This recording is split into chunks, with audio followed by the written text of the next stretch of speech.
সত্য প্রচারে সোচ্চার। গিয়েছে একবার সোনার মদিনা, তাহার মনে আর কোনো চিন্তা রইল না।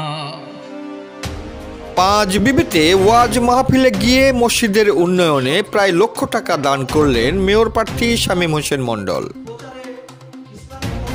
আমি ব্যক্তিগতভাবে কারো উন্নয়ন করতে না পারলেও প্রাতিষ্ঠানিকভাবে ও এলাকার উন্নয়নে কাজ করে যেতে চাই, এ কথাই বললেন মেয়র প্রার্থী জেলা ছাত্রদলের সাবেক সাংগঠনিক সম্পাদক ছাত্রনেতা শামীম হোসেন মণ্ডল। জয়পুরহাটের পাঁচ বিবিতে পৌরসভার ৪ নম্বর ওয়ার্ডের সীতা পূর্বপাড়া বাবে জান্নাত জামে মসজিদের উদ্যোগে বাৎসরিক ইসালে সওয়াব ও ওয়াজ মাহফিলে তিনি প্রধান অতিথির বক্তব্য রাখতে গিয়ে উপরোক্ত কথাগুলো বললেন।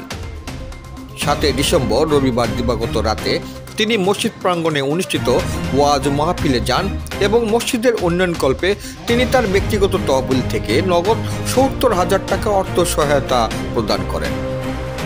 মসজিদের ইমাম মোহাম্মদ আবু তালহার সঞ্চালনায় এ সময় আরও উপস্থিত ছিলেন মসজিদ কমিটির সাবেক সভাপতি ও ৪ নম্বর ওয়ার্ডের সাবেক কাউন্সিলর মামুনুর রশিদ ফকির, থানা যুবদলের সাবেক সভাপতি প্রভাষক শামসুল হুদা মণ্ডল দুলাল ও ৩ নম্বর ওয়ার্ডের কাউন্সিলর পদপ্রার্থী খোকন মণ্ডল প্রমুখ।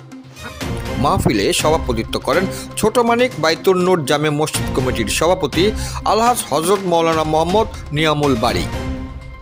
প্রধান বক্তা হিসাবে কোরআন ও হাদিস থেকে ওয়াজ ফরমান নওগাঁ জেলা থেকে আগত মাওলানা মোহাম্মদ আবু রায়হান। দ্বিতীয় বক্তা ছিলেন বাইতুল নূর জামে মসজিদের মাদ্রাসার মুহাত্তামিম আলহাজ হাফেজ মাওলানা মোহাম্মদ জামিল আহমেদ এবং তৃতীয় বক্তা ছিলেন বিষ্ণুপুর বাইতুল ফালাহ জামে মসজিদের খতিব মাওলানা মোহাম্মদ আব্দুল হক হাবিব।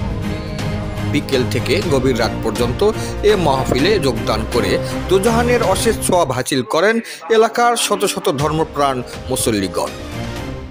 জয়পুরহাট থেকে জেলা প্রতিনিধি মোহাম্মদ দবিরুল ইসলামের report, DD channel news desk. ইসলামী ধর্মীয় আলোচনা ইনশাআল্লাহ হবে, আপনারা চালিয়ে যান। তো আজকে সেই সাহসেই ওনারা একটা ভালো আয়োজন করেছে। তো মোটামুটি খুব ভালো আদায়ও হয় নাই, খুব খারাপ আদায়ও হয় নাই আমার জানা মতে। তো কমিটির লোকজন আমাকে বলছে যা আদায় হয়েছে প্রায় ৭০,০০০ টাকার মতো ঘাটতি আছে। তো যাই হোক, ইনশাল্লাহ সেই ৭০,০০০ টাকাও আমি দিয়ে দিয়েছি যেন মাহফিলটা যেন হয়। যাই হোক, আমি আপনাদের পাশে সার্বিক সহযোগিতায় এবং এলাকার উন্নয়নে আমি ইনশাল্লাহ আগামীতে থাকবো। আপনারা আমাকে সহযোগিতা করবেন, আমার উপরে ভরসা রাখবেন। জানি না আমি ব্যক্তিগত কারো উন্নয়ন করতে পারবো কিনা, কিন্তু আপনাদের এই প্রাতিষ্ঠানিক এবং এলাকার জনসেবামূলক কাজে আমার হাত অনেক লম্বায় প্রসারিত হবে আপনাদের প্রতি। এই আশা আহ্বান রেখে আপনাদের সকলের সুস্বাস্থ্য দীর্ঘায়ু কামনা করে আজকের এই মাহফিলের শুভ কামনা করে আমি আমার বক্তব্য এখানে শেষ করলাম। সকলে ভালো থাকবেন। আসসালামু আলাইকুম।